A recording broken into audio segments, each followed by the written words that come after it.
Good morning. Good morning.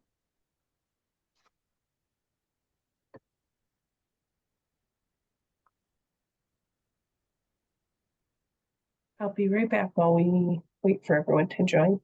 Sounds good. Thanks, Rachel.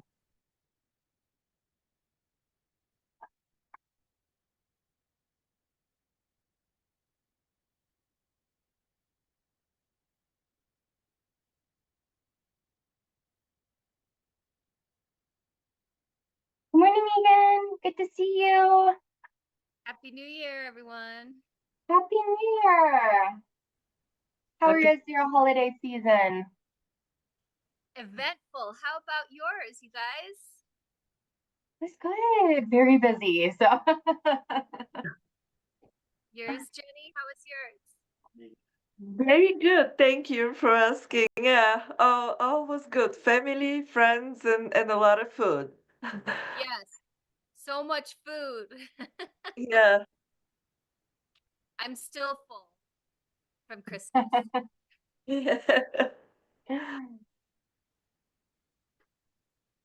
So Caitlin, I found the spreadsheet. So I won't ask you desperately right now. I have the member spreadsheet. Hopefully it's the right one that I pulled okay, up. perfect. Yes, and if you look at the meeting minutes that are linked to the agenda, there's also like a copy of the roster there too. But just let me know if you need me to help call out names or anything at any point in time. Thank you. Of course. Good morning, Laureen. Hi, how you doing? Doing good. How was your holidays? It was great. Good. Good morning, community specialist. I'm sorry? I was saying good morning to our community engagement specialist from the Oh, BPHAC. okay. Also, Good morning. Morning. Morning.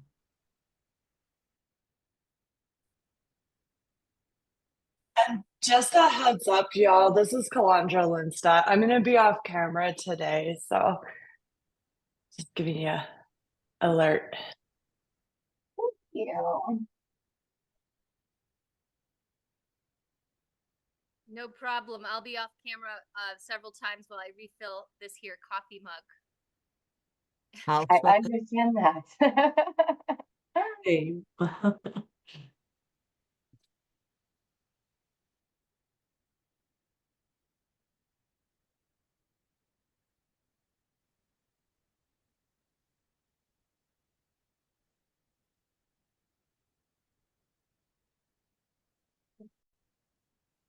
Definitely give it a couple more minutes, see if some more people join. I know it's going to be probably a little bit of a smaller group today. Miss Caitlin, I have a question. Absolutely. I looked at the website for our council, and my bio looks really good until the end where it says I live in rural Oklahoma. Yes, I did live in Oklahoma for most of my life, and I sometimes make a mistake and still put okay on my mailing address. Okay. So it's possible I screwed up, but how do I get that fixed? Yes, I was about to say, I think it was part of it, part of your bio that you had sent me. And so I left it in there, just making sure I didn't want to say that you lived anywhere else. But I will have that our comms team go in and correct that. Okay. I just didn't want somebody to say, "Oh, you're letting outsiders come in. What kind of a group is this?" So thank you for doing that. Thanks so much, Lori. I will definitely get a look at that after our meeting here.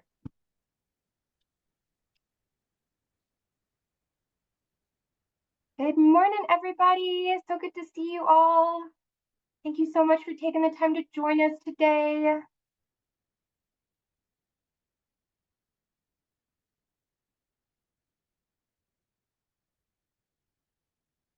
I'm going to give it a couple more minutes, let a couple more people join in. I know day after New Year is a little hard for everybody, so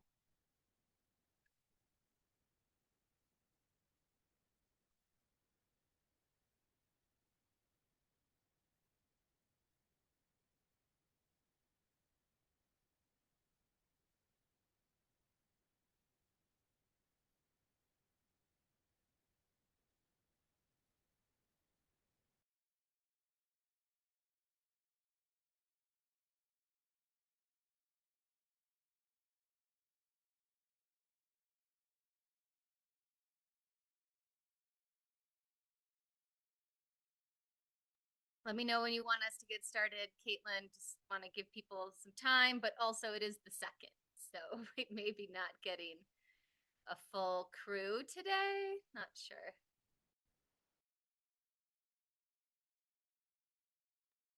Might help if I wasn't muted.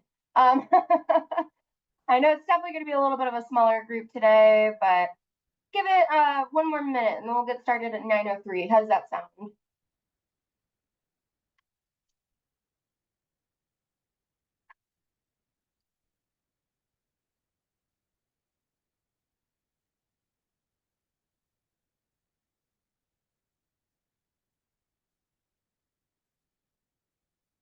Good morning, everybody. Thank you so much for joining us. We're just getting started with us here.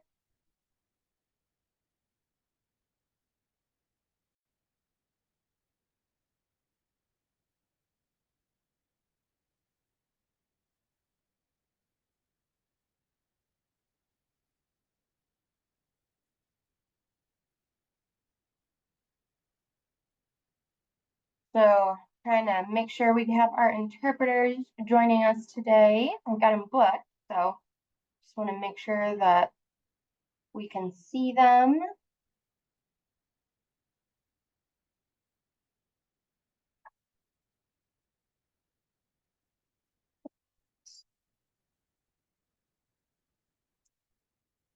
All right, Megan. Well, if you want to go ahead and kick us off, I'm going to go ahead and share my screen so we can all see the agenda for the day. Zoom in here. How does that Morning, look? Can everyone. everybody see it okay? Yeah, I can. You guys got it? Perfect. Yes. Okay. Great. Welcome. Happy New Year 2025.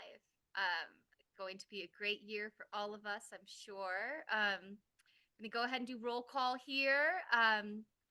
Please say present because your presence is a gift. Aaron Black. I'm here and I'm still fumbling. I cannot figure out this camera on this computer. So apologies, but I'm present. No worries, Aaron. Thank you. Natalie Brown.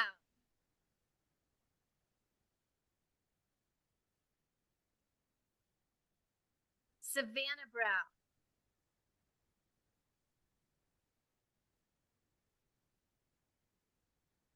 Charles Davis.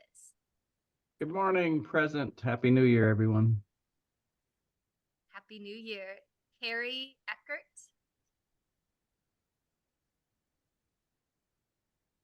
Jacob Fry. Sean Gartell. I'm here, present.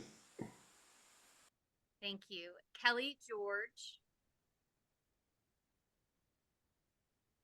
Laureen Gilroy. Present. Marjorie Grimsley. Jenny, one of these days I'm gonna get your name right, but please help me, Jenny, with your last name so I don't keep saying it. Gencheva. Gencheva. I shouldn't say Yeah, and I'm present. I apologize. Daniel House. Hope Hyatt. Stephanie Johnson. Megan Lovelace, I'm here. Candace Ludwig. Amy Linden. Dr. Asia Lyons. Sharon Mock. Present. Thank you. Michael Miller. Dr. Camille St. Clair. Dennis Strader. Angie Wold. And Annette Zacharias. as voting members. Annette, are you here? Can't see the screen. All right. Ross Reed is also here. Oh, yep. I was going to go to our state agency partners. Thank you, Phyllis Reed. Also, Rachel Horde. I believe I saw Rachel. Thank you for joining us. From Department of Public Safety, Christopher Labanov Rotoski. Ben Nichols here on Chris's behalf, and you did probably the best first attempt I've heard of his name ever. So congrats on that. Thank you. And Kristen Tomes from DOLA.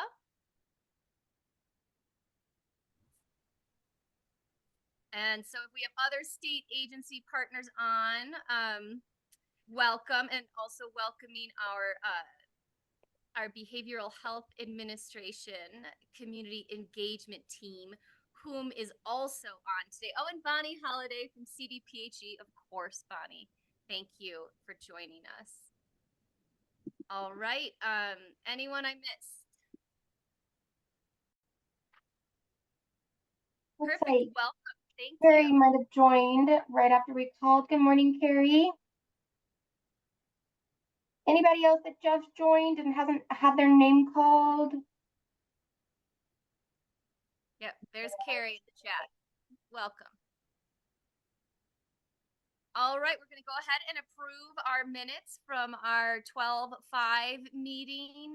The meeting minutes are linked in the agenda, and looking for that motion to approve those minutes. Motion to approve. Thank you. And a second?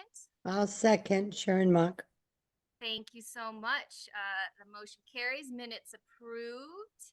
Moving on, we're just going to take a moment to recap our discussion on the prevention funding, rural communities. Great presentation from CDPHE team. Bonnie, you guys are awesome. The slide deck is in the agenda, and we're just going to kind of go through and kind of what were our takeaways, lessons learned, and how will we use this group to inform that work. Thank you so much. My coworkers, Kathy and Tiasha, loved being able to come in, and I thought Jacob from Gilpin and Daniel from Park just were amazing, and yeah, they're just doing really great work out in Park and Gilpin counties.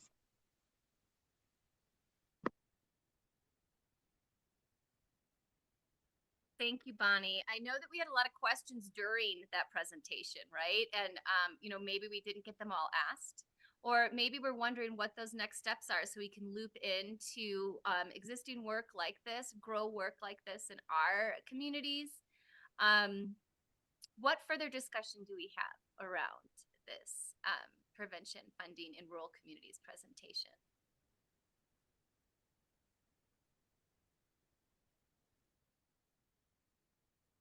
And everybody, just wanted to point out, I know that there was a new Zoom link that was sent out, but some people are still joining the other Zoom link. So I know we have a bunch more people joining. So at the end of the meeting, I'm going to go through and just do another quick roll call just for our voting members, just to make sure that we've captured everybody, because we did a roll call and then people are joining after. So just want to make sure that we have everybody here. And then to get everybody else up to speed, what we are doing right now is we're doing a recap of the prevention funding discussion that we had with Bonnie last month. So that is where we are at today. And good morning and Happy New Year, everybody. So on the slide deck, I did read it and I did make some notes just for myself, but for me to take part in the discussion, I think it would help if we put up the slide deck and just kind of zoomed through each thing and say, does anybody want to talk about this? Because I can't remember. Absolutely. Okay. All right. Thanks. Can everybody still see my screen? Okay, perfect. So kind of go through here. So this was our introduction slide. And I think Something that's important to note here is so the BHA receives the substance misuse block grant funds from SAMHSA, and it's a federal requirement that 20% of those funds go to primary prevention. So that's when my team comes in. We manage that 20% set aside, and we used to be part of OBH. And then when the BHA was formed, they're like, wait a second, isn't there an entire division of people at CDPHE that do very similar work to you? And we're like, yes. And so we got moved to CDPHE, but we still love talking to our colleagues at the BHA. So that's how that looks. And it's I guess the formal way the relationship is established is through an interagency agreement. So that's how the dollars come from the BHA to CDPHE. And I'm so sorry my camera's off. My internet is being very finicky this morning. I'm like, come on, it's our first meeting of 2025. Let's get it together, internet. No worries, buddy. No worries, buddy. I appreciate that.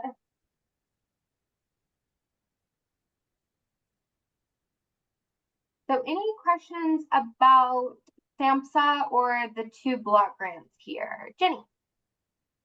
Not necessarily a question, just wanted to confirm how helpful it has been to work with Bonnie and in the last years, especially during COVID. That support has helped rural areas such as Fremont County. We work with Daniel at Park a little bit as well, and just developing new prevention technologies in areas that are very unlikely has connected us with leading agencies nationwide. We're presenting every year at this Harvard Summit for youth prevention, and the practices that this program has allowed us to develop really relevant to not just to rural Colorado, but really has a lot of positive impact on the national practices. So we're very grateful and also very proud of this program. And Bonnie, thank you again for your support. Well, thank you for making it easy to support.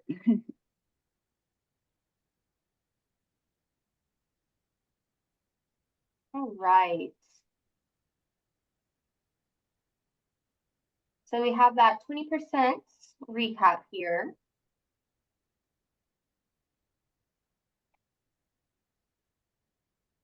This is kind of the breakdown of that. So primary prevention, any questions or concerns about that? And I think for me, this discussion is always the most nuanced because people hear prevention and, you can think about overdose prevention and that does, that is a kind of prevention. When we say primary prevention, it's, again, to reduce dysfunction or promote health before the onset of disorder. And so really trying to prevent negative outcomes and then a lot of health promotion too. So promotion gets right in there. So if you think about, to make a medical analogy, if you, go to your doctor's office and you're looking at a poster on eating fresh fruits and veggies, that would also be primary prevention, but in more of a medical model.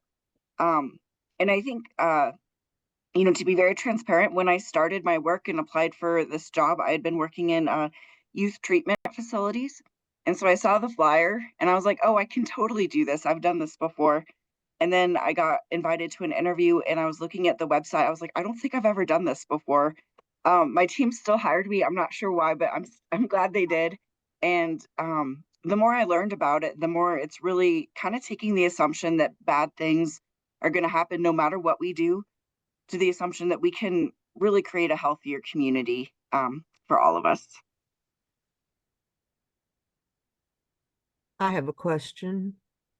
Yeah. What does increase protective factors mean? What is a protective factor? Oh, that's a great question. So when we talk about protective factors, and this is an evidence-based model, the people that started it were Hawkins and Catalano. I'll make sure and put that in the chat when I leave, and maybe even some resources. But they went through and they identified basically factors in someone's life or community that can lead to healthier outcomes. And so this could be connection to a trusted adult, connection to your neighborhood, um, connection to your school. And so when we talk about increasing protective factors, we fund a lot of, say, mentor organizations. And so by funding mentor organizations, we're increasing opportunities for young people to get connected to a trusted adult in their community. Is that helpful? Yes, it is. Thank you. Awesome. I have a question, Bonnie. Oh, I see Aaron right there. Go for it, Aaron. Thank you. I appreciate that. In this conversation, Bonnie, and I guess to others, I'm sitting here thinking the biggest thing that I see in my community, as far as protective factors, is poverty and our high cost of living. And so, what's our role in that piece? Because to me, that's fundamental to a protective factor for pretty much any negative outcome in somebody's life. It starts with, do you have a place to live that's safe? I think that's spot on. And I think, when we talk about protective factors, there's a lot of alignment between those and the social determinants of health, if you're familiar with that. So again, Yep. Thinking about Maslow and satisfying those basic needs. Mm-hmm. And so I think, what we like to say is, homelessness prevention is also, related to substance misuse prevention or, affordable housing. We work very closely with the CTC coalitions, the team that oversees CTC funds. If we worked more in the office, they'd be right next door to me. And so a lot of the coalitions are working on, initiatives related to housing security, access to childcare, um, and things like that. Where I think you hear substance misuse prevention, and you know, your my gut reaction was like, oh, dare, oh no, and I can go on for that a Yeah. long time. But it's also making sure that everyone in your community can have a safe place to sleep, can have access to childcare so they can thrive. So I think, especially when we look at policy work and we do fund policy work, that's where more of that social determinants of health come in. And so I Thank you, think, Bonnie. yeah, and I Yeah, it's just always on. For me, that's the base. And so it's really hard for me to help folks work on their recovery and even have the hope of entering recovery when they have no money and no place to live or they're facing evictions. I mean, that is such a behavioral health issue linked to poverty. And so for folks that aren't in this world, like all of us are on the day to day, um, hearing that is part of protective factors for behavioral health is really critical. So I just wanted to bring it up. I appreciate all your work, Bonnie. thank you, Erin, and I think your points are spot on.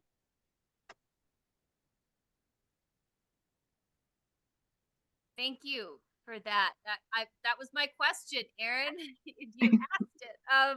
And using these block grants towards social determinants of health and those protective factors being connectivity oftentimes, right? And safety being a key component of that connectivity.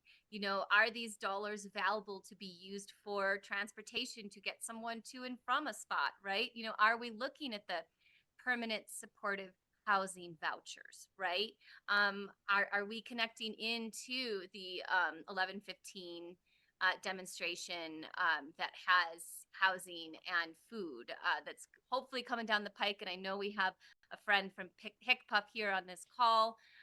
But looking at how our state as a whole is addressing these needs, and how are they coming to you, Bonnie, or how are they finding out that this is a tool, right? And that this is one of the tools that hopefully we're using in conjunction with supportive housing, with transportation, with food insecurity, and housing that is out of reach if you if you can't get a voucher, right? There's still other ways to get into safe housing, right? So how are we connecting those dots as BPAC, and then how are we making sure that people know you're there, Bonnie, to, you know, as a resource for this work?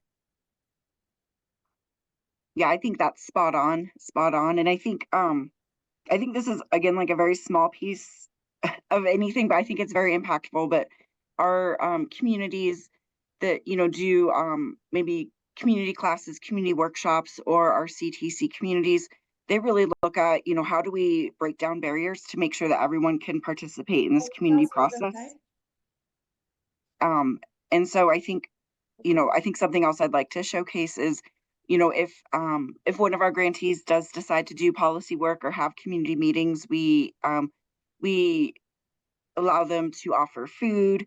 At the meeting, we allow childcare support as part of the meeting. And we also, you know, again, it's a small scale, but we can do participant incentives. So we recognize that people in the community are experts, and not everyone gets paid to go to, say, a coalition meeting. So if people aren't getting paid to do that, we do offer those incentives. So very small scale, but hoping we can scale it to a larger scope. Fantastic. Thank you, Bonnie. Any other questions around the slide deck? We keep moving it through. Laureen, do you feel like you're getting the info you need with this further discussion? Yes. Awesome. Actually, I have a question, Bunny. Is there, because Megan had brought up, you know, reaching out to youth even younger, like starting in like elementary school for prevention and stuff. Is there kind of like an age group that we start to look at prevention, or do we do it already in elementary schools? What's kind of the protocol that like our targeted area and things of that nature? That's a great question. And many of our grantees do implement evidence-based programming in elementary schools. I would say our most commonly implemented program is Botvin Life Skills. So we do have people implementing in elementary schools. We have some grantees promoting social emotional learning in elementary schools. And this is another anecdote, but I know in one community in Colorado, the grantee had been doing this for several years, and anyone that does boots on the ground work, sometimes it's hard to see how far you've come. And then one day she got a letter from the middle school principal, and it said, whatever you are doing, it's working. Because this group of young people that just came into my middle school are just so empathetic, so supportive of each other.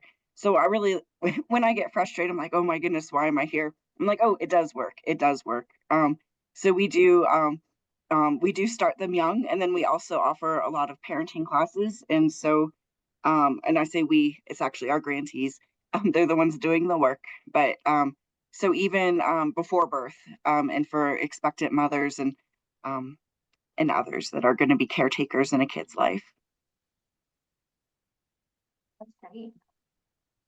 I just wanted to quick chime in, Bonnie. I'm so grateful for all the work going on in grade school. You know, I work with a grand family coalition, and it's kin raising kiddos, and most of them it's because their parents are struggling with behavioral health issues and being impacted by the criminal justice system.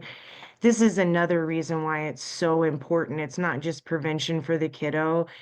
Most of our families are dealing with this. They've got an adult, a trusted adult in their care that is struggling with these issues. And so that's a whole nother reason to reach out to our grade schoolers, because it's already in their lives. They've already been impacted by this. And so to support them on that level too, I'm just really appreciative of that work. Thank you.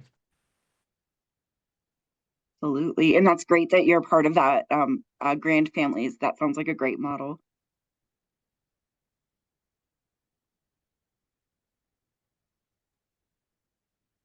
Thank you again, Erin, for really pertinent comments in this space, right? We know that poverty is trauma, right? And so anyone experiencing poverty long term is experiencing long term trauma. And That's not just one person, right, Aaron? That's the whole family, all the caregivers. It's the community. So, so great that this work is reaching out into these communities. We got about It 5 is. Yeah, these kiddos wind up going home and helping educate their family. It's almost like an Al-Anon type of situation at that point, giving them um, education first and foremost, and support a safe space to talk about it openly.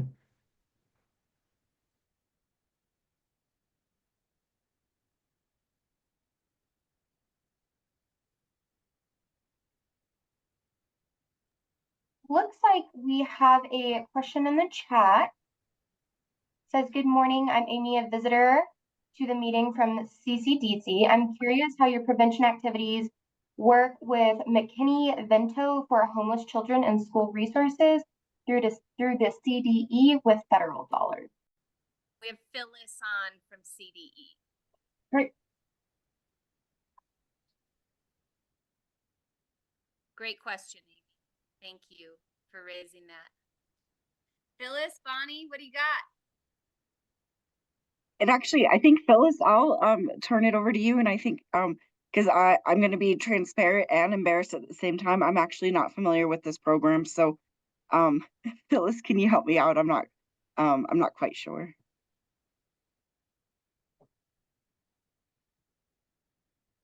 Hang on.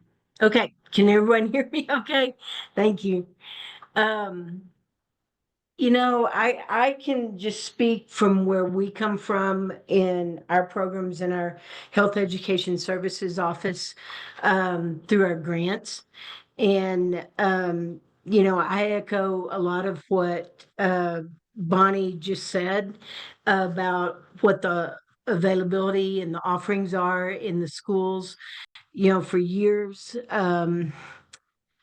our grantees that have been under behavioral health grants have been able to support students and staff and families with social emotional learning, parenting training, with everything from drug and alcohol prevention, different issues that may be going on in their community and their schools around other mental and behavioral health needs. And, we have some communities who have dealt more heavily with students suffering from anxiety, depression, suicide. And, so that's been the focus of that community. Whereas we have other communities that, especially right now, we're working with a lot of them on things such as vaping prevention education, other drug and alcohol issues. And, I agree with Bonnie about the administrators in the buildings, because initially, when a lot of our grants were getting started and they were able to hire additional behavioral health specialists, such as additional counselors, school psych, social workers. I don't know that administrators in the building were on board with thinking, okay, this is not really going to be a big deal or work. And now we hear from them weekly, monthly, even through our office, saying we cannot live without these programs. And we pray that they don't ever go away. We need our additional behavioral health specialists in the buildings. And, and of course, they stay stressed over how to fund, their salaries if they were to lose the grant. And, that's something from CDE's side that we are working really hard and fast on trying together for getting grants out the door, and money out the door that will cut across the state and not leave anybody out, because we know that many of our rural areas are suffering. And, many times they miss out on the funding opportunities because they don't have the capacity in their building to manage a grant, or perhaps they say they don't have a grant writer. And so we're trying to come up with a stronger grant alignment program that spreads the money more equitably across the state. And I don't know, I feel like I've said a whole lot of words, but we are seeing some really strong and good results from those who are funded. It's just we know we need to reach further and wider across the state. Thank you, Phyllis. And Amy, did you want to speak into the McKinney-Vento piece? Because I know those are federal dollars, and I don't know if that answered your question around how those federal dollars are braided with the BPAC block grant funding.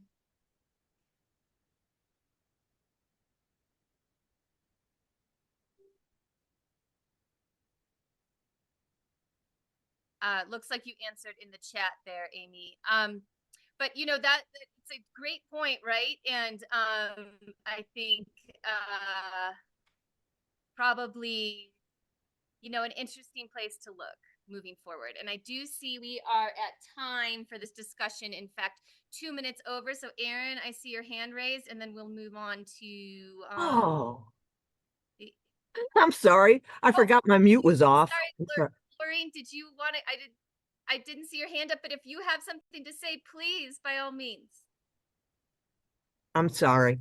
I just wanted to welcome Amy and any of the other visitors. It's so good to have you here with us because we learn from you and we can see ways that we can work together for Colorado, which is our mission. So thank you for being here. Awesome. Thank you, Maureen, for that shout out. And then I see Bonnie and Aaron, and then we're going to move it along. And there's another question in the chat from Margie. Aaron, why don't you go ahead? Thank you, Megan. This is too big of a conversation since we're moving on time, but I want to throw this out there. In the county where I live in Larimer County, there are multiple school districts, and they all have memorandums of understanding with the police department and or the sheriff's department for their SOR programs, and potentially, if they have it in the funding, their co-responder programs within the school. There's also a municipal judge component in all of this. And I just want to throw this out there that depending upon the school district, it's not just getting them buy-in. Sometimes it's getting our police department and sheriff's department who are helping with these co-responder programs. Because for a while we had a judge and SROs and a police chief that really were forceful on punitive measures instead of, you know, therapeutic measures. And so I just wanted to throw that out there, wondering in other communities what you're seeing with the partnership or lack thereof. Maybe that's a future conversation. Because they also have funding buckets that sometimes can be leveraged for what's going on in the schools if they have buy-in. It's a great point, Aaron. And, you know, perhaps maybe Caitlin, we add this as a potential agenda item to the next meeting, because that is a whole discussion around, you know, what funding are we leaving on the table, and is it, you know, safe and appropriate funding? And then I see Bonnie's hands up, and then we are going to move on because we are having so much fun that we're a little bit behind. Bonnie, go ahead. Awesome. And I'll try to make this quick, but I just wanted to thank everyone for being so supportive of these programs. And actually looking at Marjorie's question, I'm thinking about the recommendations that Jake from Gilpin made, and that's around capacity building. So our dollars do fund a lot of capacity building in terms of professional development. And I think, you know, knowing that everyone in this room has a lot of sway in terms of recommendations, I think I would encourage you when it's time to make recommendations to not forget about rural Colorado. And actually, I think Jake from Gilpin is a great case in point. When I reached out to him, he, I think, is the head of the recreation department.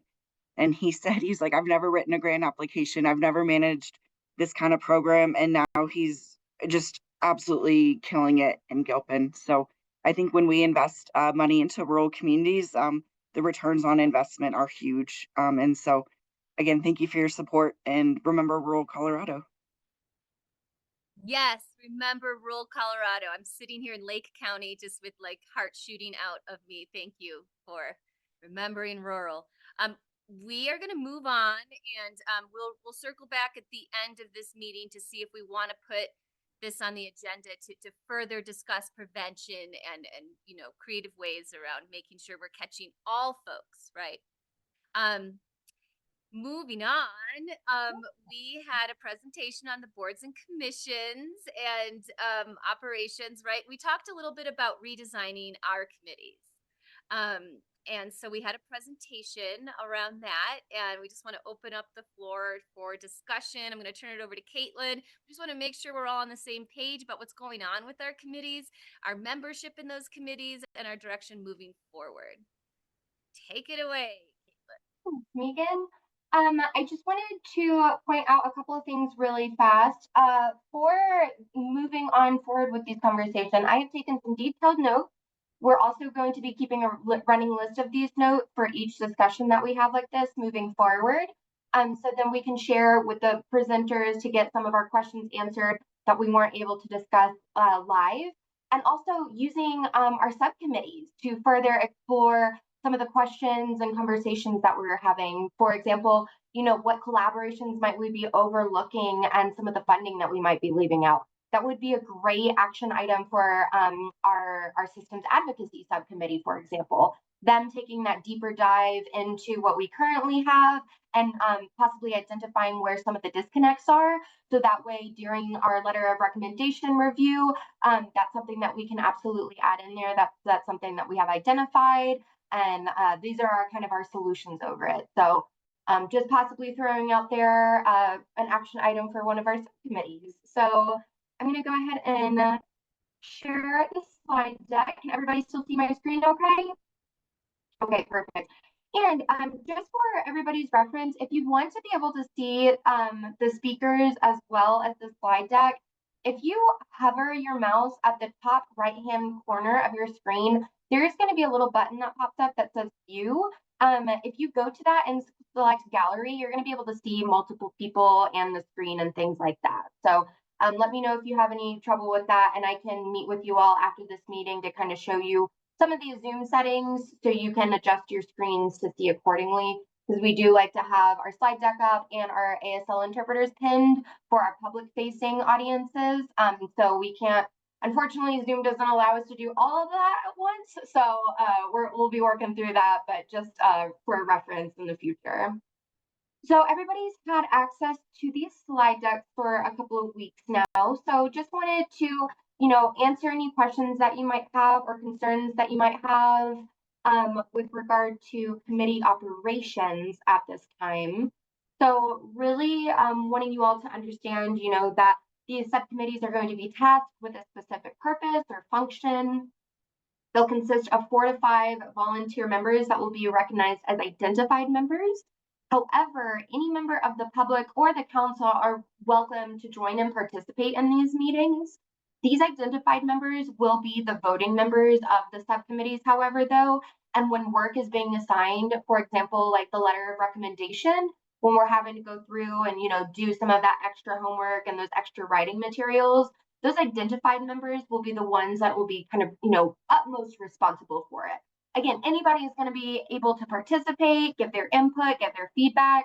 They can do external research on their own and bring that forth at any point in time. But we just wanted to have some of those identified members so we can have some level of accountability as we move forward and keep these subcommittees moving forward. What we're doing right now is all of our subcommittees are going to be reporting to our executive subcommittee. So our executive subcommittee is the one right now that has been overseeing the creation of the agendas and basically just the administrative functions of the council as a whole. So all of our new subcommittees are going to be reporting directly to that executive subcommittee. And from there, that executive subcommittee is going to be bringing it to the council as a whole or making decisions for the council as a whole as well. So again, the executive subcommittee is that functional backbone of the council. And if this is a committee that you're interested in participating in, please just go ahead and reach out to me and email me so we can get you on the executive subcommittee invites. And again, those are all going to be open to every single member of the council, as well as members of the public as well. So here we have, just the structure and management, that each subcommittee is going to have a subcommittee chair and vice chair, very similar to what we do in the council now, that those will be the two members directly reporting to the executive subcommittee. And really, we really want to entrust our subcommittees. That's the whole purpose of this, is you all do such fantastic work, you have such fantastic conversations, and we want to be able to bring that to light. So instead of, redoing the work of the subcommittees over and over again during council meetings, we're really going to rely on you all to do that work and to act on best faith and participation of the council as a whole. So that's kind of what we're talking about during structure and management. Our current subcommittees, as we have talked about, we have our operations subcommittee. So that's going to be consisting of our executive subcommittee as well as our membership subcommittee. Those have been our two most active and standing subcommittees since I have joined the council back in April of 2024. The executive subcommittee, as we had mentioned, as the oversight subcommittee that sees the agenda creation. They're really the backbone of the council. Our membership subcommittee is responsible for membership, such as, recruitment activities, making sure that members are participating and are engaged, making sure that we're meeting our statutory requirements when it comes to membership, our new member onboarding and things of that. Then we have our block grant review committee. This is going to be tasked with our letter of recommendation that is statutorily required for our BHA block grant application. And then we listed some of the additional tasks that might be reviewed by this committee as well, such as, Erin, we were talking about writing that letter of support for prevention, and that general letter of support for prevention. And so, that would be a great task for this subcommittee, and writing these additional letters of recommendation that aren't necessarily statutorily required, but are extremely important to the state of Colorado and all of our various communities.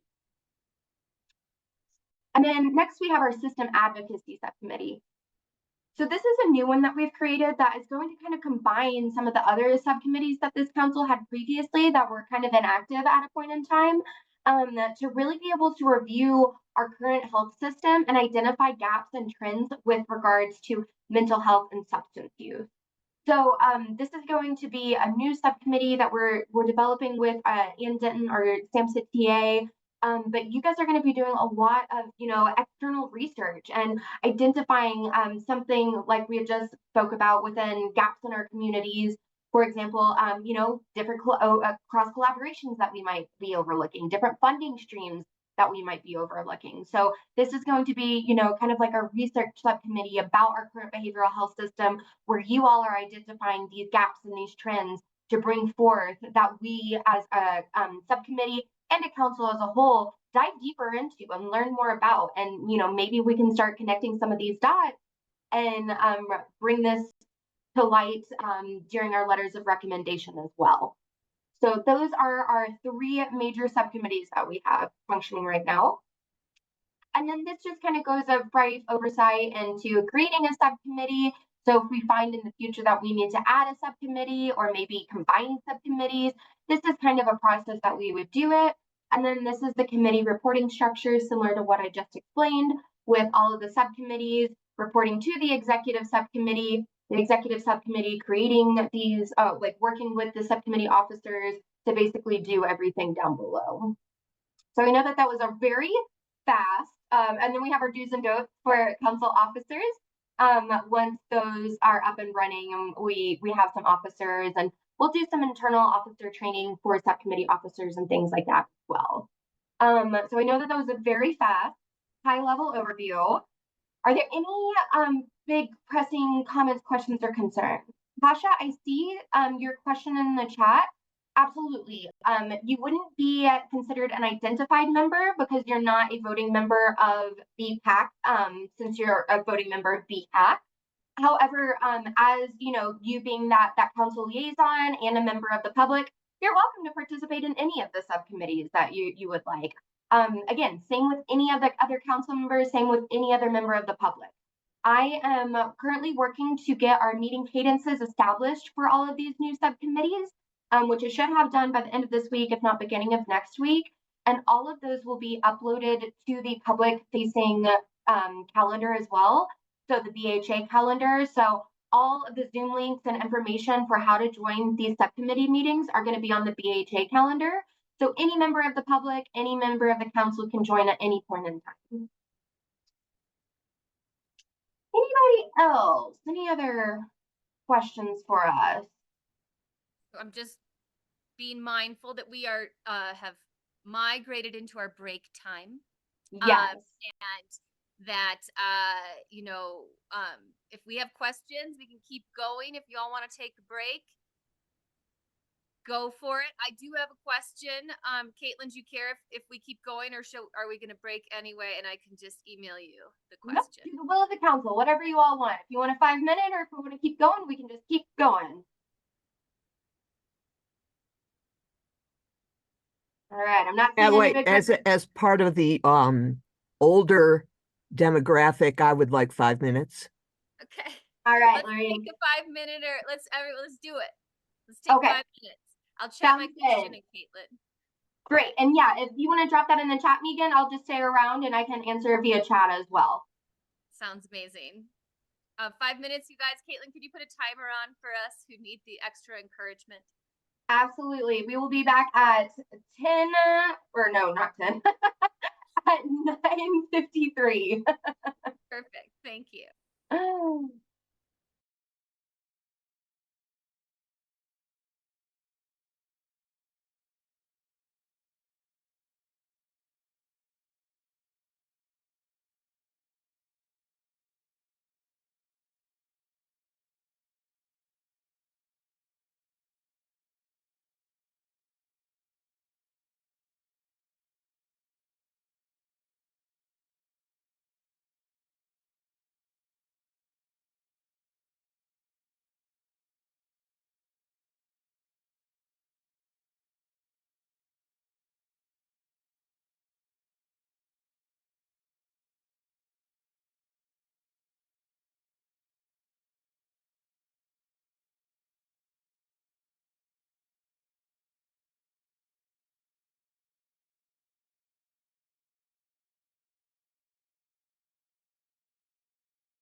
All right, everybody, it is 9:53. And I just want to address that I did tell Savannah we would discuss urban funding before our break. We did not. I'm acknowledging that. And I do see we have to move along. I think that Savannah, we will definitely get the list of committees in the chat. I'm working on that right now.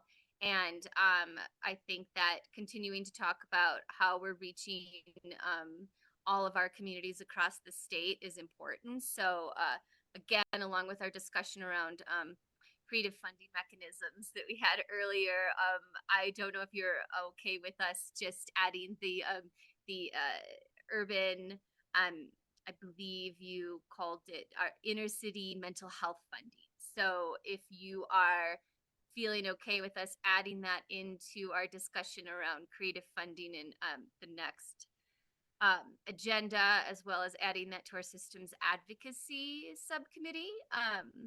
Hopefully that works for you.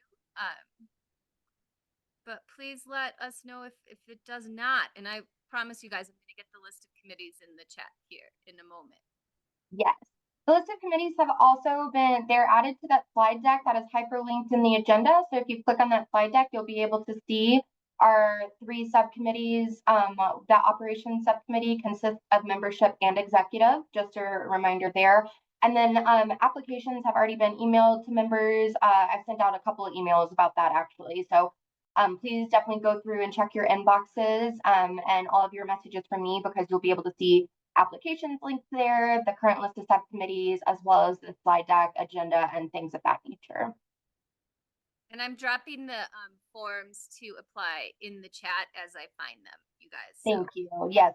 And if so we've already met our deadline for that. So if you are interested, please go ahead and apply right now, because I'm going to be working to get those meeting cadences established as soon as possible, so we can get this up and running. So if you want to participate in a subcommittee, please submit your application today. And then if there's one that you would like to participate that's not on there, so specifically the membership or the executive, please email me directly, okay? Great.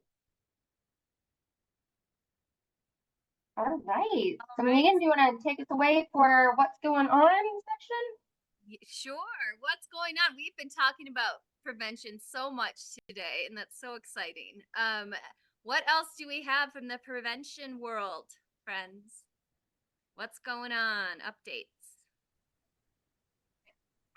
This is Bonnie. A few meetings back, I think I sent out, or maybe a few weeks back now, I sent out our funding announcement for our mini grants. It has closed, and I think we are still in the process of reviewing applications. We got 107 applications from grassroots organizations and local government entities across Colorado. Once I have the list of who got funded to do what, I will definitely share it with this group, but I think that number alone shows the appetite for this kind of funding in the state.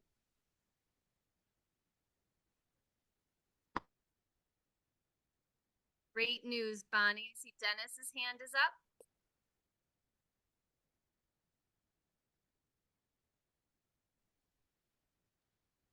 Bonnie, this is Margie. How many of those 107 are you able to provide grants to? Through this funding source, so I have a pot of money that's 150,000, and so we're looking at straight pays of 10,000. So unfortunately, probably only 15 this time around. I guess I'm always wondering, out of those 107 that aren't going to be able to be funded, maybe that could be something that we could look at also as, I don't know how to consider or look at, but it certainly seems like that should be part of block funding, grant funding, that we should know if these are the needs that people are having, where are those similarities, and ones that we can try to find a way that we can sustain those types of needs in the state. I really like the way that you're thinking, and I think while we were looking at the applications we're like, oh my goodness, this is not just applications. This is a great data source here in terms of like demonstrating need. So I think you're spot on. Yeah, I mean, maybe we can find some themes that we need to have the state help understand that only funding 15 out of so many, that there's still such a huge need. Thanks. No, thank you. Dennis? Hi, all. In line with advocacy and community outreach, I'd like to give you a little update on some of the projects I'm working on with members of this council. I'm waiting to get scheduled an interview with the Clubhouse Coalition. We've had several discussions, and we're going to do a nice promotional podcast on their program and how that works and how others can do pretty much the same thing. Another one that's going to be a little more involved is the Colorado Federation of Families for Children's Mental Health. And we are going to introduce that organization, that advocacy organization, and we're going to approach and explain the class action suit that the state has settled on the Medicaid issue on getting children's services. And then we are also going to do a separate presentation on the system of care so that families can understand the flow of care for their child with mental health issues. Two other things that I currently have scheduled is an interview with a new state representative, Michael Carter, who is a defense attorney, and his passion is treatment as opposed to incarceration for nonviolent offenders. And he and I are going to talk about some of the different programs, and he happens to be a representative that covers a chunk of Aurora, and we are going to talk about the Aurora Judicial Wellness Court that Judge Day presides on. And I've actually posted an interview I did with Judge Day. It's a couple of years old, but it's still very relevant. So I'd encourage you to take a look at that. And then I'm going to have an interview with Senator Mickelson Jeanette. Her passion for mental health is both personal and professional, as well as being in the legislature. And she's going to answer questions about some of the upcoming legislation that they hope to introduce in the mental health, behavioral health realm. And she also will be answering questions about the different position on the class action suit settlement and how the implementation is going to work. So again, I invite anybody and everybody who wants to feature their programs in a podcast. And I am also, by the way, soliciting help from these different legislators to push this information out to their constituents. And they're very excited to do things of that nature. And I've got several others that I'm hoping to confirm very soon. So I'll put my website again in the chat, so you can email me right off the website. Contact me if you want to be involved. Thank you. Thank you, Dennis. That's great. And I think that, your work lives in all of these spaces, right? And the more that we are communicating our work through your platform, the more people can learn and the more that we can really do right by all of our humans across the state. So Dennis, thank you for making that platform available for everyone and bringing us all into the conversation. treatment. What's going on in the world of treatment? Unless we have anything else on prevention. And I see the chat is busy with committee discussion, and hopefully that's been resolved in there. And again, please email Caitlin if you want to be on any of those committees, which are the operations committee, block grant committee, and systems advocacy. Treatment world. What do we got? And everybody, it's just going to be mindful of time because we do have some presenters today. So if there's any high level treatment or recovery, let's just go ahead and do those so we can turn it over to Ryan for a very brief update with legislation, and then we'll jump into our community engagement presentation.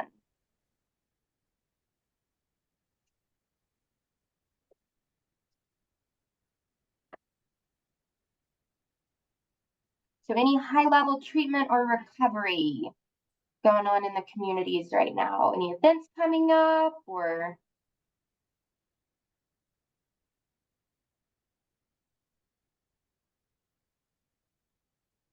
Right. Well, with that, let's just go ahead and turn it over to Ryan. Thanks, Caitlin. Good to see everyone. BPHAC, welcome to 2025. I'm feeling a little under the weather, so bear with me with my extra raspy voice here. But we will get through a budget conversation and a legislative update. And if you want to talk about rules, we can talk about rules as well. With that, happy to get my sickness done this week instead of next week when the legislative session starts for 2025. With that, November 1, I think you've maybe got the BHA submitted budget requests that were part of the governor's budget that was released on November 1st. There's those 8 budget requests. I can put the Office of State Planning and Budget OSPB's page there that shows all 8 of those. It's a tough year for us budget-wise in Colorado. We're about $1 billion deficit, so every state department and state agency had to submit reductions. Our reductions equaled out to about $3.6 million of reductions. One big part of that is the right sizing the iMatter program. So it looks like a massive reduction to iMatter, a $6 million reduction, but we've never seen that $6 million. We're still going to continue to operate iMatter at the $5 million mark.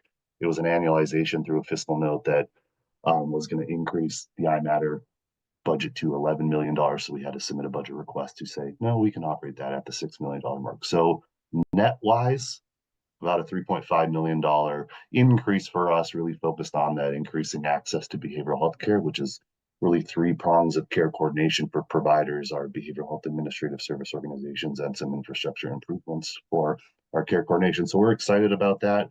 Really, there hasn't been much movement on, or really any movement on those requests outside of JBC, or the Joint Budget Committee is going through their process, and we at BHA had our budget briefing on December 10th.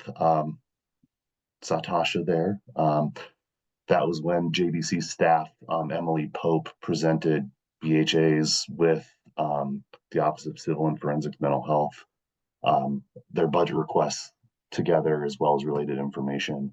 I'll make sure that in the meeting minutes we have that JBC staff briefing document. It's 99 pages of, hey, here's all of the budget requests and how it aligns, and other proposed or at least options for cuts. We're going through that right now with what would those other options look like, in case revenue forecasts are not fantastic moving forward, but we're, I think, in a decent spot with what cuts look like, but now it's in the Joint Budget Committee's hands.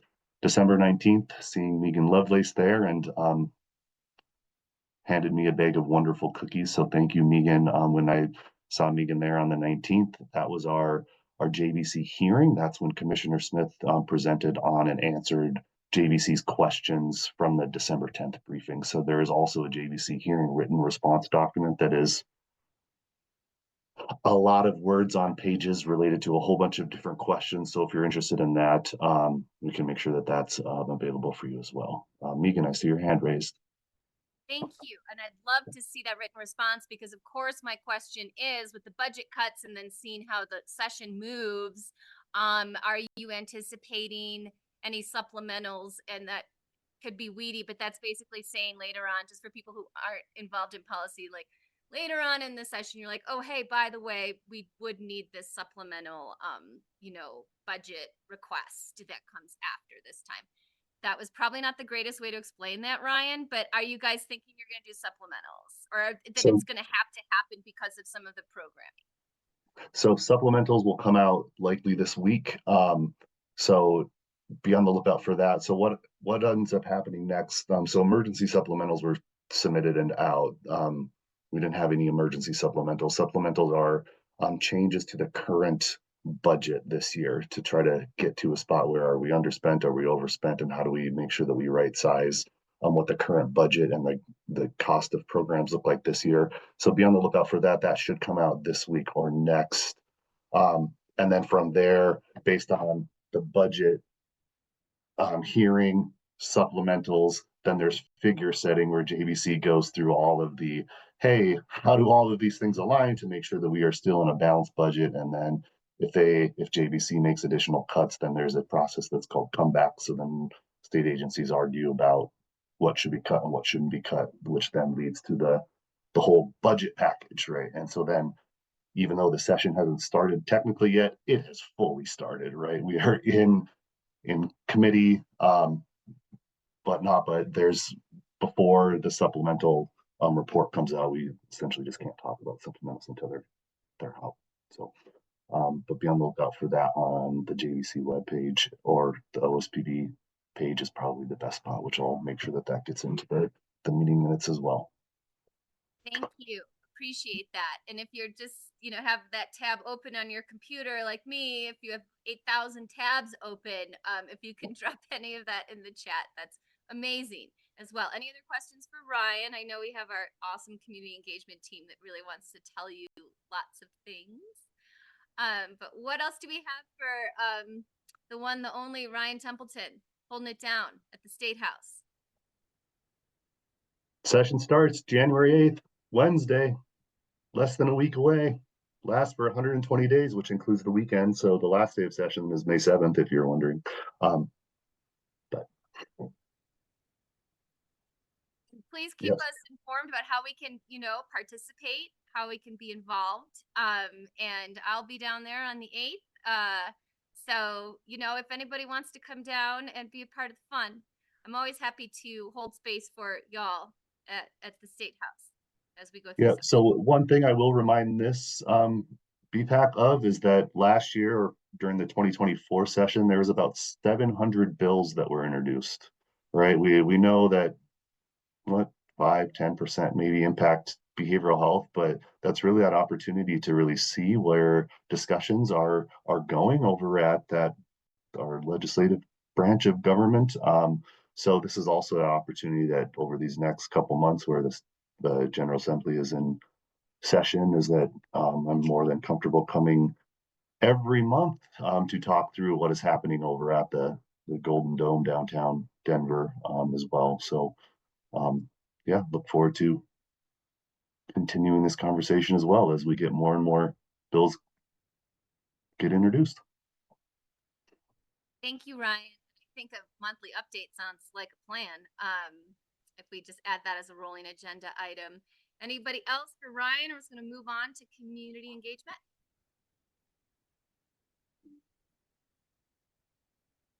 All right, Ryan, thank you so much for that update and for holding it down at the Capitol for us. We are so excited to have our community engagement specialists and the whole team here today. So I'm going to hand it over to Megan Shelton and Judith and the team. Megan, who would you like me to make co-host so you can share your screen for the slide deck? Sure. You can make me co-host, or you have the slides too, Caitlin, if you want to share them. Either way works for me. Yeah, I'll just go ahead and make you co-host. So that way we can do it. And then I will stop my share so you can share. Perfect. Thank you.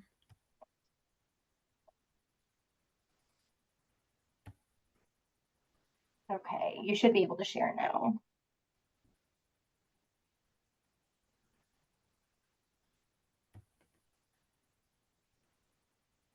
It is not letting me.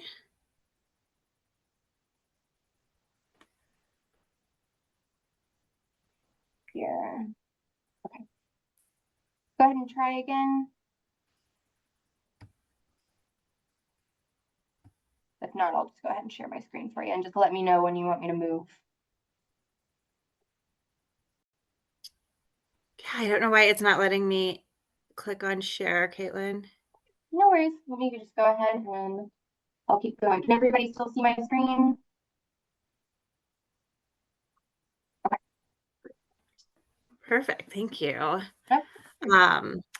Happy New Year, everyone. Really wonderful to see you all. And appreciate you all making time for the regional engagement specialist and the community engagement team. I am Megan Shelton, Director of Strategy Planning and Engagement with BHA. And really quickly, I would like the team to introduce themselves to you. So I will pass it to Judith. Happy New Year, everyone. Can you hear me? Yes? Awesome. I see nods. My name is Judith Tiku, and I am the Regional Engagement Manager. I'm glad to be here. I will hand it over to Brittany. Hey everyone, Brittany Noble, she, they pronouns, and I am the Regional Engagement Specialist for Region B. And I will pass it to Kalandra. Good morning, everyone. Sorry for being off camera this morning, having some connectivity issues, but very happy to be here. Kalandra Lindstadt, my pronouns are she, her, or they, them. And I will pass it over to Marius. Good morning, everyone. I'm Marius Nielsen. I'm the Southeast Regional Community Engagement Specialist, and I'll pass it to Rachel. Good morning, everybody. I'm Rachel Simpson, she, her pronouns, and I'm the West Slope Community Engagement Specialist. I live here in Grand Junction. And I think that's all of us. Is that correct? That is all. Thank you, Rachel. And Caitlin, we are ready for the next slide. So I wanted to do a quick land acknowledgement. The community engagement team does this at all of our community conversations and the engagement listening sessions that we host throughout the state. BHA recognizes that our facilities are situated on the traditional territories and ancestral homelands of the Ute, Arapaho, Cheyenne, Dene, Lakota, Apache, Puebloan, and other Native nations. Our acknowledgement is an initial step toward addressing the historical and ongoing impacts of colonization, and it reflects our commitment to making our services more inclusive and responsive to the needs of Indigenous communities. Next slide, please.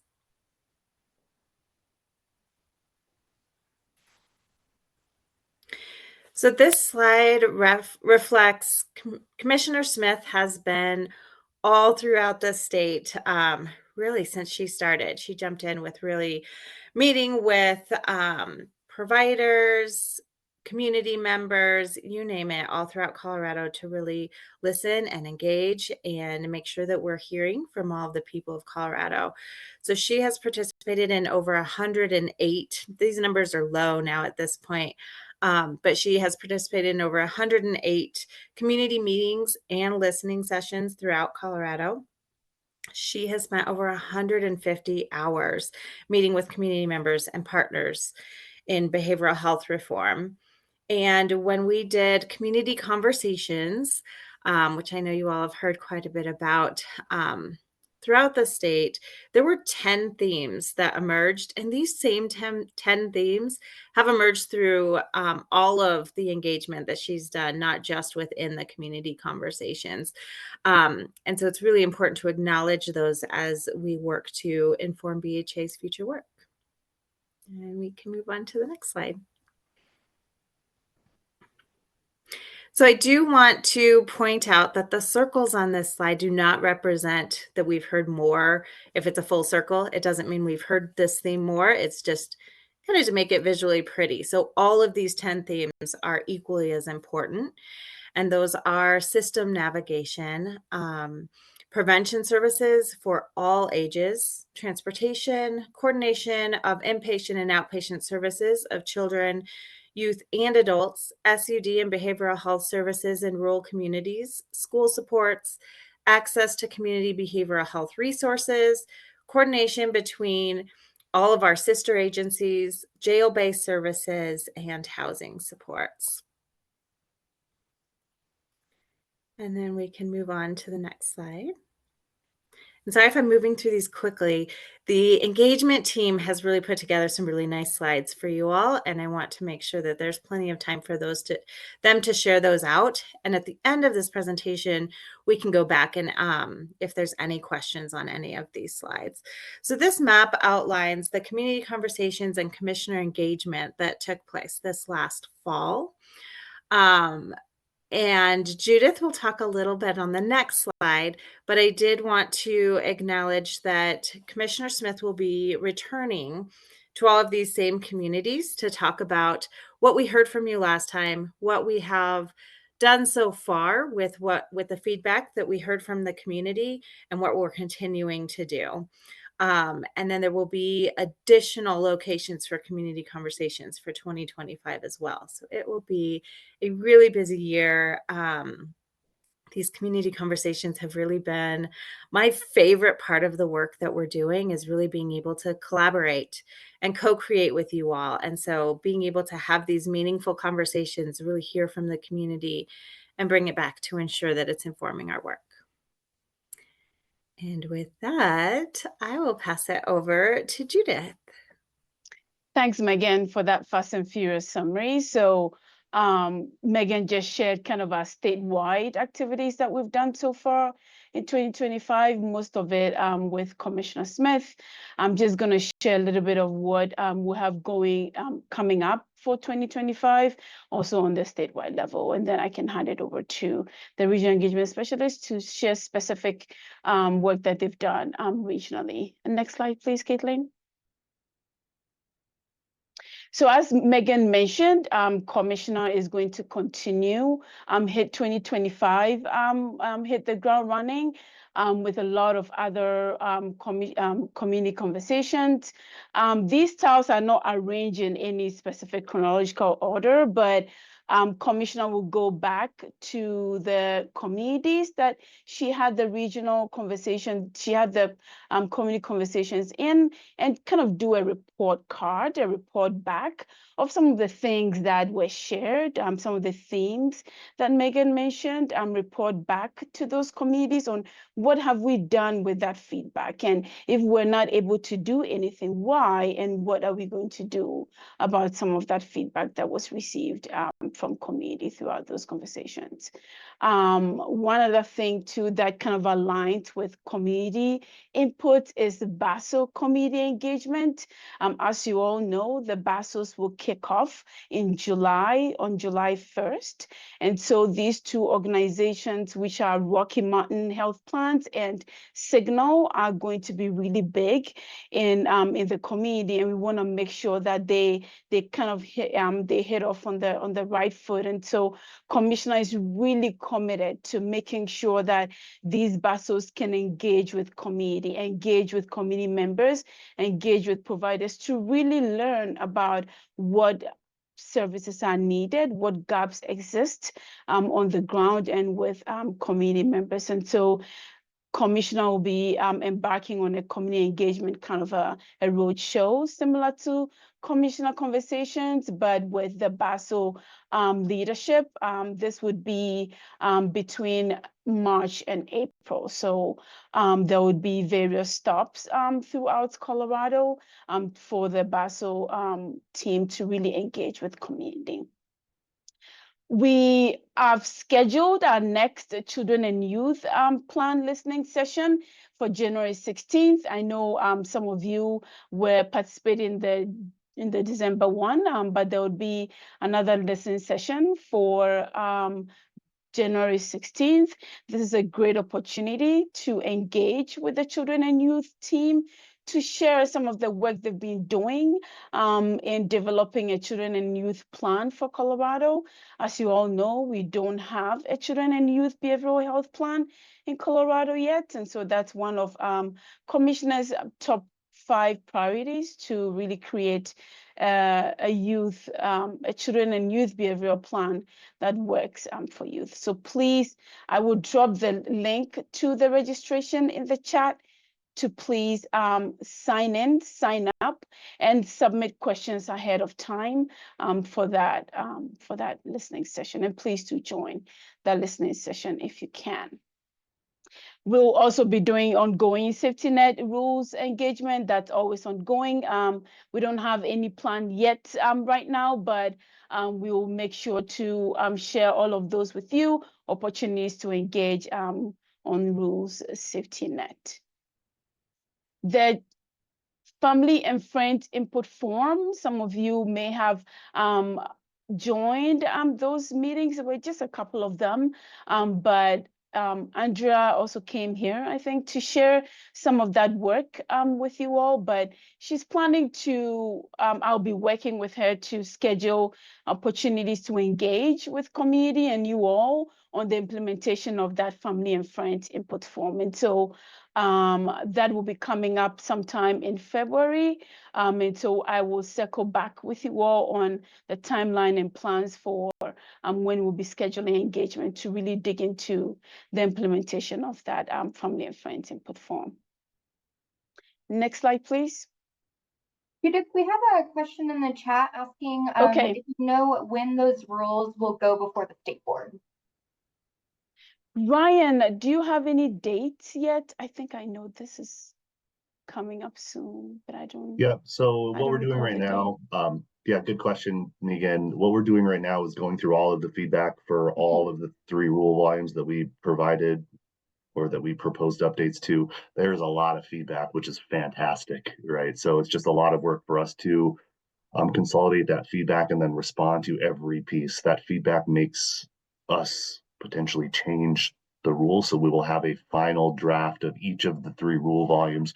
We're shooting for the end of January, with then the first readings would be March or April. So with that, those rules would then, if everything goes according to plan, the rules aren't tabled or extended through, whether through state board or the commissioner rulemaking hearing, that would be rules effective in June or July. So answer to your question would be March or April would be the first reading of those, but we'll make sure that our laws and rules page gets updated with every piece of feedback and our response to it, as well as new drafts, hopefully by the end of the month.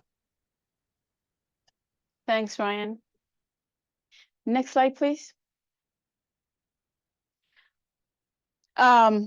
We heard a lot about the public comment solicitation on our block grant applications. I know that this group is really plugged into that work, and it's really important to you all. And so I am working with Kasha. Kasha is the grant manager in BHA to develop a plan and timeline for how we are going to collect public feedback. We just want to acknowledge that our previous processes haven't been at the level that BHA envisioned this process looking like. And so moving forward, we're really working hard to make sure that we have this process kind of, we provide a lot of clarity for this process, and also have a really tight ship on how we collect that input and incorporate into the application.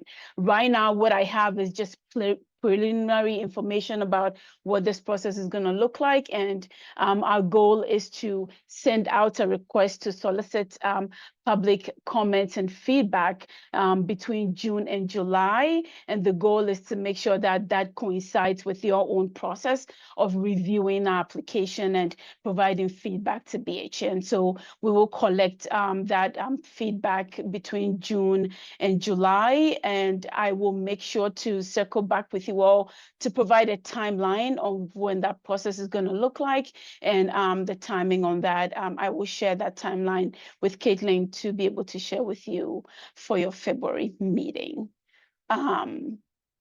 Any questions on that before I know this is a really important piece for you all, so I want to make sure that you have clarity on what that process is going to look like. Megan? Thank you, Judith. And this is great. And just speaking into that piece around making sure everybody has that opportunity, that Absolutely. the BHA in partnership with, all of us in members of the BPHAC that we have several channels of communication open so they know how to give that feedback, right? Absolutely. And like radio adverts. We know radio adverts, especially in Spanish, really work in our rural communities. We just want to make sure we're not missing out on the opportunity for people to give that feedback in a timely fashion so that we don't get it to y'all too late, that we don't get it too late, right?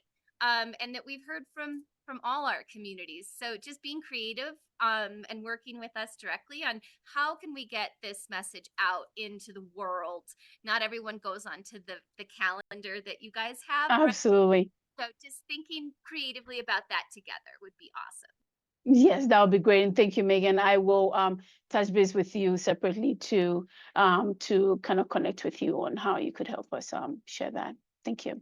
And with that, I will hand over to Calandra is going to be the first regional engagement specialist to share. They're just going to share all the work that they've done, how you can engage with them, and priorities for this year. I was just about to say next year, but it's 2025 already. Thank you all. Thank you, Megan. Thank you, Judith. You really teed us up here. Again, Calandra Lindstadt, really excited to be here this morning. Thank you all for making a little time for us to give some updates and connect. A little bit about myself. I'm not sure if I shared this previously, but just so y'all can get a sense of who I am, I come from a 6th generation ag family from northeastern Colorado. So they're all out in Phillips County, Haxton. If you guys are familiar, not everybody, most people haven't been there. If you've been there, we might be cousins. That's kind of Haxton. But that's where my mom's family grew up, and I got to work on the farm out there. So I have a lot of love and connection to rural northeastern Colorado. And before taking this job, I worked with CSU Extension and served the Western Slope. So again, deep connections, rural roots. And so I was really happy to hear all of the support and advocacy for rural Colorado this morning. Just want to run over some of the things that I've been focusing on in 2024 since getting hired. We've been using that hub and spoke model for engagement, going into a particular community, connecting with an organization, and then utilizing that organization's resources and connections to help us spread out through that county. So if you look on my little map there, I'm all the counties in yellow. All of those ugly green hearts, that color is really not attractive, but it was hard to find a color that would show up on that beautiful yellow. But those green hearts are where we have been with the commissioner and with the BHA. And then those purple stars are the counties that I am super excited to get us out into in 2025. Even if it's just me, BHA will be a little further flung and a little more rural in the coming months. So really excited and looking forward to connecting. I think that's one of the things that this group can be really helpful with, is helping make those connections out in our smaller, more rural communities. So very welcoming of any connections or relationships with individuals or organizations that BPHAC would like to offer. And then I've been working on developing robust networks with organizations serving priority populations. That's been one of my priorities over the last 6 months. So a couple of priority populations that I've really been able to focus on and develop good connections with are food insecure families. So I have a really good relationship with Food Bank of the Rockies, and then was able to tour some of our food banks. So Revision Co-op was one. It's in Denver. It's super, super cool. Serves our Latina community in Denver. The Latina community in particular, I really loved, Megan, what you were saying about the communication aspect. We need to do more outreach in Spanish and make sure that folks in our Spanish speaking ESL communities know that we're open to that and that we're willing to engage on that level. So been connected with the Colorado Migrant and Rural Coalition, the Migrant Education Program. Would love more suggestions for how to reach out to that community. The unhoused community. And then for me personally, rural male adults are a top priority population. Their risk in the behavioral health world is high. And from a communications perspective, we need to reach them with authentic and targeted communication. Can't just send a message out for everyone and expect our rural adult males to identify with it. So if we want to reduce, rates of suicide and serious mental illness in that population, we will really need to refine that. And then just creating a framework for community engagement in the Northeastern region. And again, I think that's where BPHAC can really be supportive for us, and would love to lean on y'all as we start ironing out the details of those frameworks. Next slide. So a couple of priorities for 2025. I kept it really broad because we're still figuring it out, but I think the key is to collaborate with our local and community partners to identify the needs and develop the solutions together. A couple of things that stuck out to me very recently as I've been traveling through the communities. Workforce development is huge. It's like the most crucial thing that we're hearing, that we just don't have enough providers. We don't have enough supports. A really, really awesome collaboration that I came across was between CSU, Colorado State University, Northeastern Junior College, and the BHA out in Sterling. They developed an accelerated master's program in addiction counseling, which allows students to stay in their rural community and then support the folks that they live with, and also get that master's program. So expanding our workforce, which is just super cool. So I would be excited to help support that type of creative workforce solutions in the future. And then speaking of rural capacity building, loved hearing that. I really think that our non-clinical behavioral health adjacent professionals, folks who work in family resource centers, after school programs, advocacy organizations, y'all are like our critical network out there supporting folks in rural Colorado. How can we support you to develop stronger networks and more education, whatever you need to support your community? So that'll be another group that I'm really interested in working with and looking at. And then we're conducting. Calandra, Please go ahead. No, Laureen, please. I'll forget if I don't do it now. The workforce development opportunities, is that for people who would be providing the services or people in the community who need jobs, kind of thing? Like, is it just counselors and nurses? Yeah, could be both, but really thinking about professionals. How do we develop behavioral health professionals? Because that's something that I've heard over and over again, is that there's a lack of behavioral health professionals in our rural communities. Okay, thanks. Yeah, great question though. But then the idea, I think, Laureen, is how do we create jobs, for our local folks in the community, and so that those who are interested in being a behavioral health professional can stay and serve their neighbors.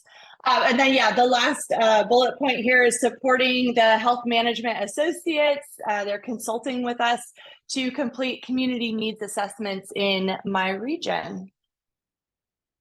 And we've got some questions for you. Thank you for this Sure. awesome presentation. And just a few questions in the chat around transportation. As you know, in rural, that is oftentimes a large challenge. Also a question around telehealth. And if we can't get to all of the, more comprehensive answers, there's also a request to have a follow-up conversation. But specifically, medical transportation was brought up. Again, medical transportation and the connectivity and access to telehealth when you maybe don't have connectivity were a few questions. And then we have our friend Rachel at DVR really reminding us that what a great resource for, getting folks into jobs. As a person with a disability, I know that DVR really helped me towards employment. So let's not forget about our partner with Division of Vocational Rehab. And thank you, Megan. We will collect all those questions and provide responses to them via email. Thank you so much. Thank you all. And I'll put my email in the chat. If anyone has specific questions for me, please feel free to reach out. Thanks again. And I wanted to add in too on some of those questions. We are absolutely aware of those issues with transportation, with telehealth and connectivity. Those are on our radar 100%. And so while we don't have all of the solutions as of yet, that is definitely both of those were themes that we heard throughout the community conversations, especially the transportation piece for rural communities, but other communities as well. It wasn't limited to just rural communities. So thank you for flagging that for us again. And I'm up next. If we can go to the next slide, please, Caitlin. Thanks. So I'm Brittany. I'm the Regional Engagement Specialist for Region B, which includes kind of the Denver metro area, but then I've got some fun little outliers here. So kind of the opposite of Calandra. I've been a city dweller since I moved to Colorado over 10 years ago. And so I'm located in Denver, Colorado. When I kind of strategized after I got hired at the BHA about how to kind of approach this region, I divided it into 3 different areas and started at the edges. So I've got kind of these mountain resort counties, which include Eagle, Summit, Grand, Gilpin, Clear Creek, and Lake. And then Elbert and Lincoln on the other side are maybe more similar to broadly Calandra or Marius's regions. They're more rural. And then I have kind of my metro counties. So I started on the edges trying to engage with folks in Elbert and Lincoln counties and then Grand, Eagle, Lake. So far I've been connected with almost every county public health department. They're very involved in the behavioral health work that's going on, and Department of Human Services. So especially for Elbert and Lincoln, those are going to be really important folks to get connected to, as well as some of the people that Calandra mentioned, like the folks at the CSU Extension, especially in Elbert and Lincoln doing that work. There's a few larger metro organizations I've gotten connected to. Most importantly, probably the Metro Denver Partnership for Health, which includes a lot of those larger behavioral health providers, and several Jefferson County organizations, which Jefferson County kind of acts as a connector county with some of these smaller counties like Clear Creek and Gilpin and the metro area as well. One of the most important orgs I've gotten involved with as well, or I guess a collaboration, if you will, is the Summit County Community Mental Health Navigation Group. So they meet monthly, and a lot of the providers that come to that meeting are serving multiple counties in my region. So not just county, but they also, or not just Summit, but they also operate in Grand, for example, or Clear Creek, or in Marius's region in Park County. So that's kind of what's been happening so far. I'll have you, Caitlin, move to the next slide and talk about what I'm currently working on and what I'm hoping for 2025.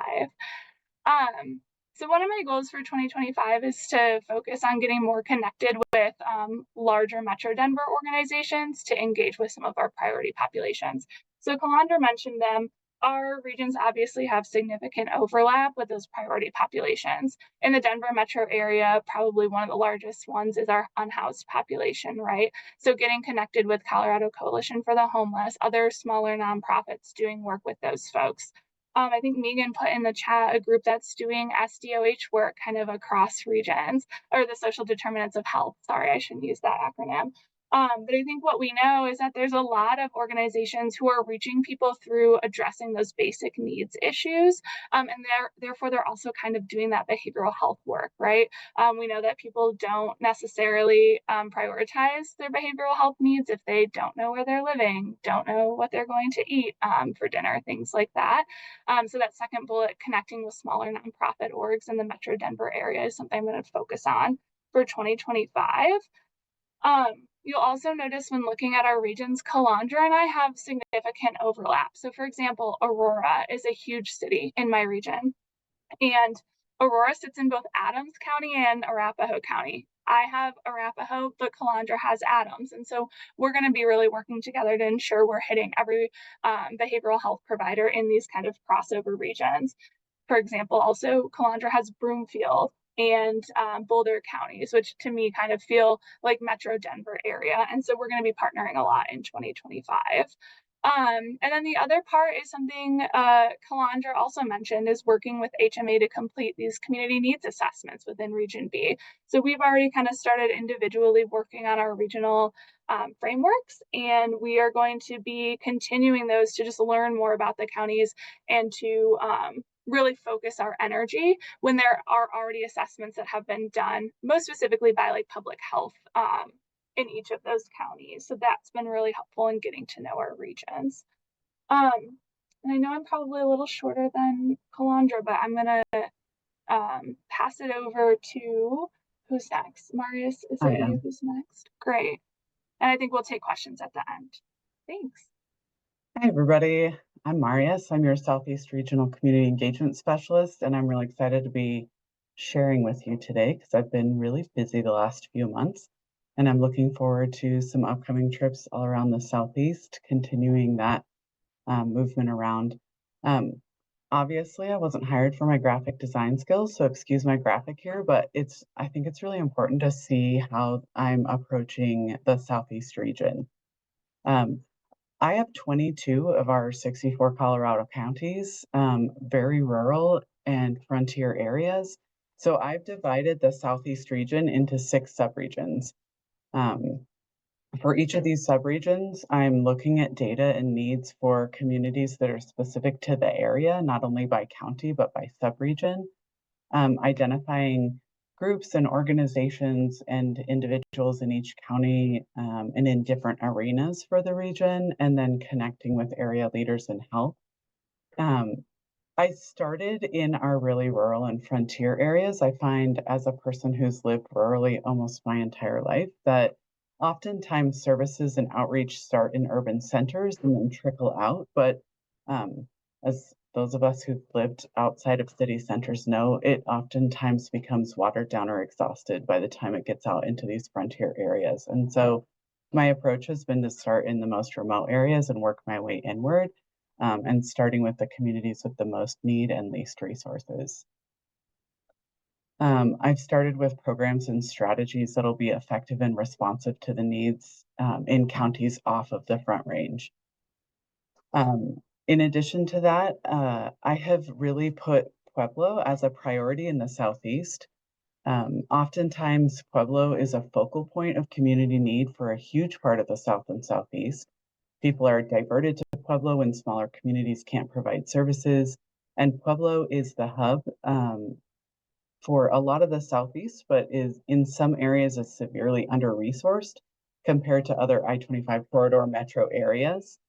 So I'm meeting with varied partners from behavioral health providers to shelters, public health, community members, harm reduction agencies, and the community college in Pueblo to really start those conversations and talk with folks about the needs. I'm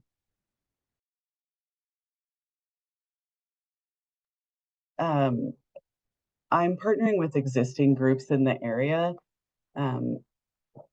around the Southeast, knowing that the work is led by local experts that know their community best. I'm taking the role of liaison and gathering information on where the BHA could make a real difference, and bringing information and opportunities to engage with the BHA back to these groups. Around the region, I'm centering priority populations in my outreach efforts. Obviously, rural and frontier areas, veteran communities, Latina and BIPOC communities, our unhoused folks. I've heard from a lot of folks in the area that our older adults are in significant need of behavioral health services, and then those with severe mental illness or substance use disorders in the area without access to a lot of service. I've been working with several, could we go to the next slide? So that was across 2024, some of the work that I've been doing. And so the current state right now is that I have personally gone out and met with and created partnerships in 18 of my 22 counties. I have created connection to some of our priority population advocacy groups and with some of the existing coalitions that are around the area, and doing specific outreach to our priority populations, like talking with veteran and military groups and our area agencies on aging. I've prioritized in-person engagement, and I think that that's really helpful, especially in some of our rural areas, to know that we're actually going out and meeting people where they are and talking to communities. So visiting the San Luis Valley, Chaffee, Otero, Prowers County. I've been to Pueblos so many times. I feel like it's my second home now. And in this month, I'm headed out to Huerfano and Los Animas and Rio Grande counties. And then also hosting and having virtual meetings with folks all over the region. So looking forward to 2025, part of my strategy is to really collect a lot of data through the area, county level data, sub-region area data from health departments and the CDC, working with HICPUF and CDPHE, to really look at what folks in the area need, and then partnering on the community needs assessment with, we're looking at 10 possible stops around the Southeast region, which is huge for what we usually see in this area. I am looking for additional opportunities to build relationships in communities and would love to hear from any of you who have additional ideas for folks that I can reach out to in the Southeast. And really looking at some of the short and long-term outcomes. What can we do now and what are we building towards? So my vision for community engagement in the Southeast is that right now we're building relationships in our regions and inviting folks into conversations at the state and community level so that in the future, as the BHA works to co-create our behavioral health system, that we already have established connections to folks all over in communities around the state so that we know who to invite into those conversations and what folks should be there so their voices can be heard. And finally, just really looking at after those conversations, coming back to provide follow-up and make sure that questions are answered, make sure that we're coming back and closing that loop with communities. So I'm really excited about working together. I'm happy to have conversations with anyone who's interested in the work I'm doing in the Southeast. And I'll close up because I know that I talked really fast for a long time, and I'll pass it over to Rachel. Thank you. And I just want to be mindful of time. We do have 10 minutes and we need to hold space for public comment. And I'm sure we have a bunch of questions around this as well. I know I do. So if we can just kind of pick it up just a little bit, Rachel, I'm sorry to pressure you on time there. No worries. I just set myself a quick little timer so I don't go over. Western Slope. I'm your Western Slope gal, Rachel Simpson.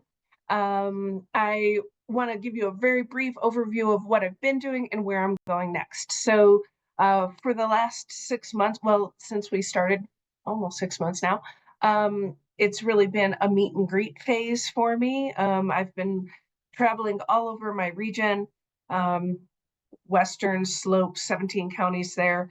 And I've been developing relationships with folks there, kind of using the Marius model of asking who should I meet with next, and really developing that kind of spider web of connections.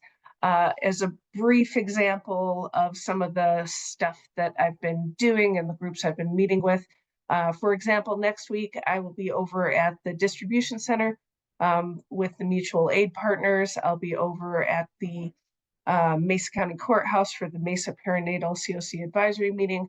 I'll be in Montrose for the Delta Montrose opioid response and working on suicide prevention with Mesa County. So those are some of the meetings that I have scheduled for next week. Just kind of a snapshot of my day, what I've been doing. And next step, or next slide, please.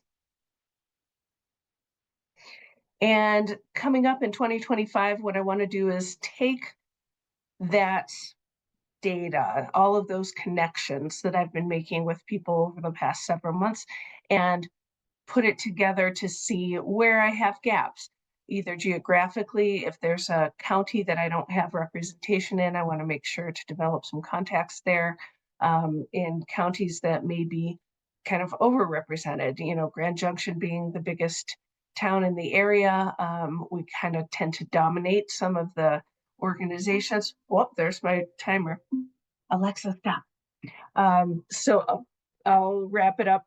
But anyway, just looking forward to identifying where there are gaps, identifying where there's overlap, and making sure, keeping our priority populations in mind, that the BHA has ongoing, regular, in-person communication on the Western Slope. That's it for me. Thank you. Wow, that was a lot. And, these meetings used to go for 3 hours. I'm new. I never experienced that. But for the folks that have been around for a while, I understand why now. For our Q&A, it really feels like we might not have enough time to be robust with these all these questions for our community engagement team.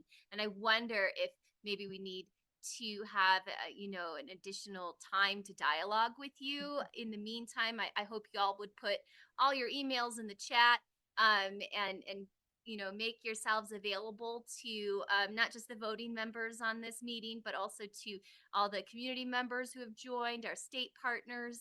And I do want to open it up for Caitlin, if you're okay. I want to open it up for public comment because I don't want that to go by the wayside here. Absolutely. Okay. I just want to remind everybody that at the beginning of the February meeting, we're going to take time to kind of review this information as well and do some additional discussions and Q&As. So if we can have our community engagement specialists rejoin us for the first half of that meeting, that would be fantastic. So we can get some of the questions answered live. We also have that running list of questions and comments that we're going to be building. So we'll be able to send that to the community engagement team to review and respond to us.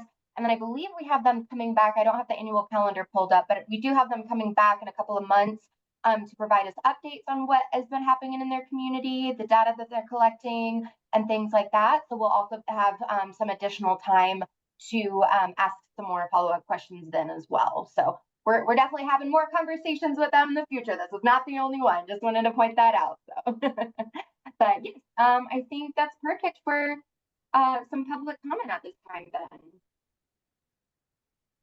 Public comment, please.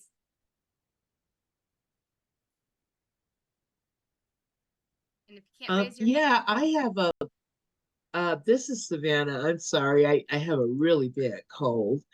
But I hear a lot about the work around the state, and I hear very little about the urban areas like Denver, Colorado Springs, Fort Collins. I heard Grand Junction mentioned, but I'd really like to hear about what's being done in the inner cities and what the outreach looks like uh, in the African American communities and other communities, Asian American community, APAC communities. So I guess the community engagement, I'd like to know more about how what you're doing in those areas as well. Thank you, Savannah. That's a great question. So the regional engagement specialist shared that they are putting together a regional engagement framework. One thing we're also doing is Megan and I on a statewide level is creating specific community engagement for priority population. So African American, Asian, Alaskan, and Pacific Islanders, and other priority populations. And so as this plan kind of takes shape, I will come and share all that plan with you. Thank you so much. And I would also love to tap you all to support with that framework. Thank you. Judith, Okay, can you I? keep me? Oh, go ahead. Oh, Sorry. I'm sorry. I was just gonna say, is there any way that you could keep me in the loop more, or do like updates or emails to the council about that? Yes, we can do that. Thank you. Savannah, we have the community engagement team as a standing agenda item, so they will be providing updates throughout every regular scheduled council meeting moving forward as well. And I Oh, just wanted to add that the priority populations that were mentioned, a lot of those are the ones that we have already started engaging with, and not just like the only ones that we're focusing on. So that's just where we have some energy happening, and we will be expanding that engagement in the 2025. Thanks. That's a okay. great question. Okay, thank you. And Savannah, Brittany has put her email in the chat there, and Brittany is your in that region your specialist. So I bet you guys could get a dialogue going there as well. I just want to keep Okay. it open for the next couple minutes for our public to comment. Those are our non-voting members who attend these meetings if they would like to make a comment. Okay, thank you. I'm looking in the chat here, so I'm catching up. Awesome. All Thank right. you, Okay, thanks. any members of the public who would like to add their wonderful and important voices to this conversation? I know I'm not a member of the public. This is Laureen. Savannah, when I joined the board or joined the council, I'd come to every meeting and they would talk about all the stuff happening in Denver. And I would want to get up there and go, did you know that Denver is not a state? Because, they weren't talking about me, but there are some commonalities for treating the issues that we're dealing with. That it doesn't matter what your demographic is or where you live. Everybody can benefit from those things. But then there are some rather unique things to populations or areas. And we were bringing up rural issues every meeting. What about rural? And I think they finally got around to it. I mean, you're doing a lot of stuff, but it did come around, and I just wanted to let you know, don't give up. It seems like sometimes, they don't even know I exist, but I've got to speak up too, and just don't give up. Thank you, you guys, for your patience. Absolutely, thank you. All right, and we have a document in the chat with your regional engagement specialists as well. So we're so grateful for each and every one of you taking your time on January 2nd to join us for the Behavioral Health Planning and Advisory Council meeting, and for members who have been around these parts for so long, like Laureen, we so appreciate your wisdom. It is time to adjourn the meeting, being that it is 11 o'clock. So I am going to need a motion to adjourn, please. You just go, I move to "Motion adjourn." Thank you. Second. Second. Second. Awesome. Thank you, guys. The meeting is officially adjourned, and appreciate everyone's contributions. Keep those questions coming. Our community engagement specialists are here for that purpose. So everyone have a beautiful, wonderful day. Caitlin, do you need to are you going to be able to capture who was in here today from the Yes. attendance? Okay. Yes, I went through on break and got all the names down, so we're good to go there. Great. Thanks, for Caitlin. double checking. Yep. Okay, bye. Thanks, everybody. Happy New Year. We appreciate you being here. We'll see you all soon. Have a good rest of your week. Bye-bye, Thanks, everybody. Megan, and community engagement for a great presentation.